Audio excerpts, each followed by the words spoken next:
Hey everyone, and welcome.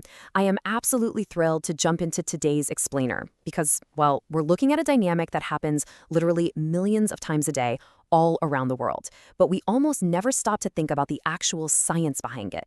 We're exploring the fascinating research into how we correct language learners. And look, whether you're a language teacher, someone grinding away at learning a second language yourself, or just someone who chats with non-native speakers on a regular basis, the way we handle mistakes, it matters immensely to how well people actually learn. So let's look at the data. So let's just dive right into this classic question. Way back in 1978, a researcher named Hendrickson formally framed the dilemma like this: how should errors be corrected? And it's kind of the ultimate puzzle. Just think about it for a second. When a mistake happens mid-conversation, what do you do? Do you stop the speaker in their tracks and correct them? Do you just completely ignore it to keep the conversation flowing? Or do you try to subtly hint at the right word? Well, the research tells us that the choices we make in that split second drastically alter the learning outcome. All right, let's open up the Educator's Toolkit. In Section 1, the Toolbox, 6 Feedback Strategies. To solve this correction mystery, researchers have identified 6 distinct ways that teachers intervene. Imagine you're at a crowded cocktail party, or maybe in a bustling classroom. First up, we have explicit correction, and this is exactly what it sounds like. The teacher explicitly provides the correct form and clearly points out that the student was wrong. So, say a learner mispronounces a word. The teacher interrupts with, not beer, pear. Contrast that with a recast, which is way more subtle. The teacher just reformulates all or part of the student's sentence, minus the error, without announcing that a mistake was even made. So the learner says, I stand in the first row, and the teacher simply replies with a totally natural, oh, you stood in the first row. Okay, next we have the clarification request. This is effectively just playing dumb. The teacher says, pardon? Or, wait, what do you mean? To indicate that the sentence was somehow off, and that forces the student to rethink. Alternatively, a teacher might use metalinguistic feedback. This is where the teacher gives the student a grammatical rule or just a comment to chew on without giving away the actual answer. A student messes up a verb, and the teacher says, hey, make sure to use the past tense consistently, basically nudging them to apply the rule themselves. And finally, we have our last 2 strategies. Elicitation involves strategically pausing to let the student fill in the blank. It's like the teacher might say, once upon a time there, and then just wait for the student to correctly say lived. And lastly, there's repetition. Here, the teacher repeats the student's exact erroneous sentence, but adjusts their intonation, usually with a rising pitch, to highlight the mistake. The learner says, Mrs. Jones traveled a lot last year, and the teacher repeats, Mrs. Jones traveled a lot last year? Which brings us to Section 2. The recast paradox, popularity versus effectiveness. Now here is the twist. We have those 6 wonderful tools, right? But what teachers actually do most often isn't necessarily what works best. Take a look at this data from a 21-hour observation study conducted by Mikiko Suzuki in adult ESL classrooms. Teachers heavily, and I mean heavily, favor recasts. They rely on them 60% of the time. Clarification requests come in a distant second at 30%, while all the other methods, they barely make a dent. And why is that? Well, because recasts are easy. They keep the conversation flowing smoothly without any awkward pauses. You just say the correct word back to the student and move right along. But the big question is, does it actually work? Well, to figure that out, we have to measure success. And in the world of language acquisition, researchers measure success through something called learner uptake.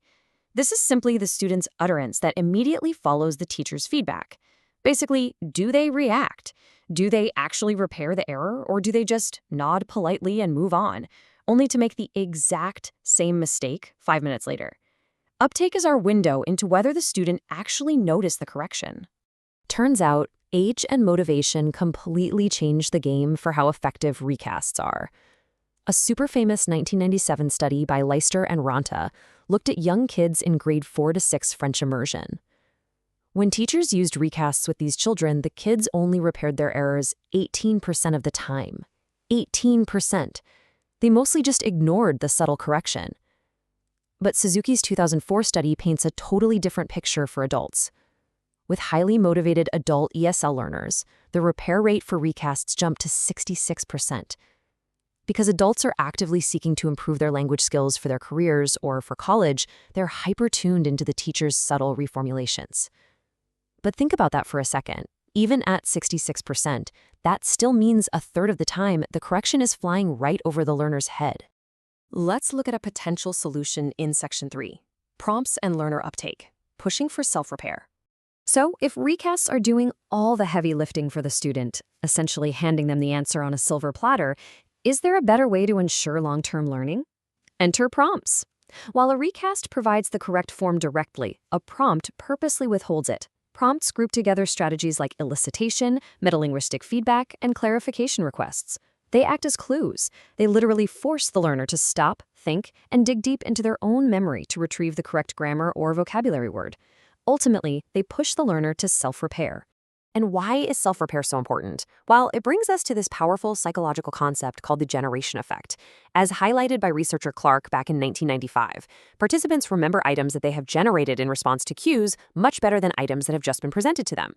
When your brain actually has to work to generate the answer, it builds a stronger neural pathway. The knowledge just sticks in our brains longer. When a teacher just hands you the answer via a recast, your brain doesn't really have to work for it, does it? Moving to our final section, Section 4. Tailoring to the learner. One size does not fit all. Okay, so if prompts trigger this awesome generation effect and are better for memory, should we just abandon recasts entirely? Should teachers just prompt students all day long? Actually, no. A really fascinating quasi-experimental study by researchers Alam Amar and Nina Spada gives us the answer here. They went into grade 6 intensive English classes in Montreal. Their target was a highly specific grammatical challenge, getting Francophone students to master the English pronouns his and her. This is notoriously difficult for native French speakers learning English. Over a 4-week intervention, one group of students only received recasts when they messed up his and her. Another group, they only received prompts. When they tested the students immediately after and then again 4 weeks later, they found that a learner's existing proficiency changed absolutely everything. For high proficiency learners, both prompts and recasts were highly effective. Their English was already good enough that they could grab those passing subtle recasts and immediately learn from them. But look at the low proficiency learners. For them, recasts were simply not effective. Those students absolutely needed prompts to learn. Without the teacher pausing and forcing them to self-repair, the low proficiency students just didn't progress. It's a real game changer when you think about how we teach. As we wrap up this explainer, I want to leave you with a thought to reflect on for your own communication habits. Next time you hear a language error and you step in to help, are you actually correcting the person, or are you just doing the work for them? Remember, handing someone the answer might keep the conversation moving smoothly, but pushing them to find the answer themselves, that might just give them the language skills they need for a lifetime. Thanks so much for joining me, and keep learning.